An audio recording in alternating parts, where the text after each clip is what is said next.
Uncle uncle నన్ను car తొడమంటారా? వద్దు నాన్న, నీది చిన్న వయసు. ఇదిగో ఈ 100 రూపాయలు తీసుకో.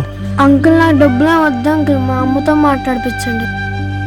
సరే నాన్న, మీ అమ్మ నెంబర్ చెప్పు. మా అమ్మ దేవుడి దగ్గరికి వెళ్ళింది అంకుల్, దేవుడి నెంబర్ నాకు తెలియదుగా. అరే అవునా,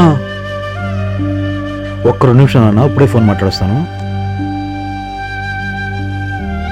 హలో హలో, నాగవల్లి. చెప్పండి. నాగవల్లి, నా దగ్గర పిల్లడు ఉన్నాడు. వాళ్ళమ్మ ఈ లోకంలో లేదు. వాళ్ళమ్మలా కాసేపు ఆ పిల్లడితో మాట్లాడతావా? మాట్లాడతాను. ఈ విధంగా అయినా తల్లినయ్యే అవకాశం వచ్చింది కదా. ఇప్పుడే నేను నీతో మాట్లాడిస్తానే. ఇదిగో నాన్న, ఫోన్ మాట్లాడు. మీ అమ్మ నీతో మాట్లాడుతుందంట. హలో నానా, అమ్మా ఎక్కడికి వెళ్ళిపోయమ్మా? నన్ను వదిలేసి తింటే ఎవ్వరేం పెడతలా.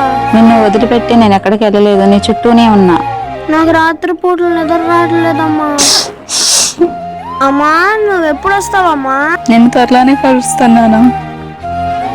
రా అమ్మా, తీసుకెళ్ళమ్మా.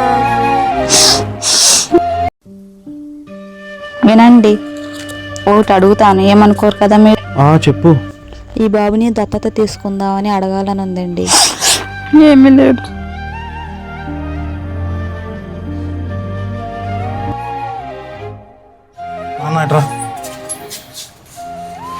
ఇదిగో మీ అమ్మ. అమ్మా నేను మీ అమ్మ నాన్న. థ్యాంక్స్ అండి. ఈ జన్మకి నాకు ఎక్కడ లేని ఆనందం ఇచ్చారండి. ఇలా పిల్లలు కలిగిన ప్రతి తల్లిదండ్రులు ఇట్లా అనాథ పిల్లలను దత్తత తీసుకుంటే వారికి తల్లిదండ్రుల కొరత తీరుతుంది.